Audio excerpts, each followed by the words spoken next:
नीलेश कुमार खिलाड़ी समाज से। ब्रह्मा बाजार चंदौसी जनपद संभल की ओर से रंगों के महापर्व होली की हार्दिक शुभकामनाएं। जनहित टाइम्स देख रहे हैं आप, आपके साथ मैं हूं तनु तिवारी। राधा के रंग और कन्हैया की पिचकारी, प्यार के रंग से रंग दो दुनिया सारी। रंग न जाए कोई मजहब ना कोई बोली, मुबारक हो आपको खुशियों भरी होली। जनहित परिवार की पूरी टीम की तरफ से आप सभी को होली की ढेरों शुभकामनाएं। आज पूरा देश रंगों का त्योहार होली खूब धूमधाम से मना रहा है। ये पर्व आपसी प्रेम, हर्ष, खुशी और उत्साह का है।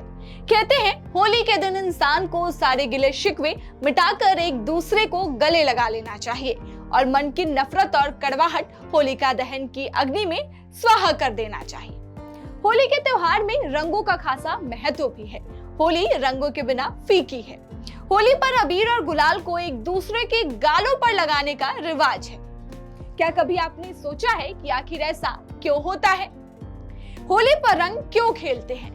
नहीं ना, तो चलिए आपको बताते हैं इसका राज। दरअसल होली का पर्व कृष्णा राधा के प्रेम से जुड़ा हुआ है, इसलिए इस पर्व में प्रेम और मस्ती से लोग जोड़ते हैं। दरअसल ऐसा माना जाता है कि भगवान कृष्ण का रंग काला था और राधा का रंग गोरा।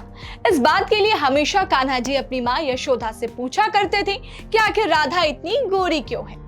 हालांकि राधा ने कभी भी भगवान श्री कृष्ण के रंग को लेकर कुछ भी नहीं कहा, लेकिन श्री कृष्ण तो ठहरे कृष्ण ही, इसलिए वो बार बार माँ यशोदा से ये बात कहा करते थे, जिस पर एक दिन माँ यशोदा ने भी चुटकी ले ली और उनसे कहा कि ठीक है, अगर तुम राधा की जैसे नहीं बन सकते तो उसे अपने जैसा बना लो। और ये कहकर माँ ने कृष्णा के हाथों में अबीर गुलाल की थाली दे दी, जिसे देखते ही कृष्ण का चेहरा खिल गया और उन्होंने राधा के चेहरे को लाल, पीले, हरे गुलाल से रंग दिया। इस दौरान दोनों के बीच में काफी हंसी और ठिठोली हुई। वो दिन फागुन मास की पूर्णिमा था और तब से ही ब्रिज में होली मनाई जाने लगी और होली पर अबीर गुलाल का प्रयोग शुरू हो गया।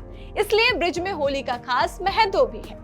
बता दें, होली के दिन एक दूसरे को रंग लगाकर लोग अपनी खुशी का इजहार करते हैं और इस त्योहार को पूरे हर्ष और उल्लास के साथ मनाते हैं। होली का दिन इस कारण से भी रंगों का त्योहार कहलाता है, क्योंकि होली पर एक दूसरे को रंगों में रंगने को लेकर लोगों में बहुत उत्साह दिखाई देता है। और हो भी क्यों ना, हमारे जीवन में रंगों का एक विशेष महत्व जो है। जीवन में हर रंग की अपनी विशेषता है। जैसे लाल रंग प्रेम और उर्वरता को दर्शाता है, वैसे ही पीला हल्दी का रंग है और पीला रंग शुभता को दर्शाता है। नीला कृष्ण का रंग है और हरा रंग बसंत की शुरुआत और कुछ नया करने का प्रतीक है। इसी प्रकार सभी रंगों का हमारी जिंदगी से गहरा नाता है। वहीं बात कर ले होली की, तो यह देश के हर हिस्से में अलग अलग ढंग से मनाई जाती है। चाहे ब्रिज के बरसाने वाली लठमार होली तो विश्व प्रसिद्ध है, वहीं काशी के मणिकर्णिका घाट की चिता भस्म की होली हो या हरियाणा की घुडली, जहां भाभी द्वारा देवर को सताई चढ़ाए जाने की प्रथा है। बंगाल में यह डोल यात्रा के रूप में मनाई जाती है, जो कि होली के एक दिन पूर्व से प्रारंभ होता है और महिलाएं पारंपरिक सफेद साड़ी पहनकर राधा कृष्ण की पूजा करती है। वहीं महाराष्ट्र में यह रंग पंचमी के नाम से जाना जाता है, तो पंजाब में मोहल्ला से पूरा बल्ले बल्ले करता नजर आता है, तो बिहार पहुंचकर पूरे विश्व को फगुआ के गुनगुनाहट से सराबोर कर देती है। इस तरह होली के दिन पूरा भारत खुशियों के रंगों में रंगा नजर आता है। वहीं लोग एक दूसरे को गुलाल लगाकर मन का गुब्बार हटाते हुए समाज में भाईचारा कायम करने का उपदेश देते हैं। हमारी पूरी जनहित टाइम्स टीम की तरफ से हमारे सभी दर्शकों को होली पर्व की ढेरों शुभकामनाएं। ऐसे ही तमाम खबरों के लिए आप देखते रहें जनहित टाइम्स।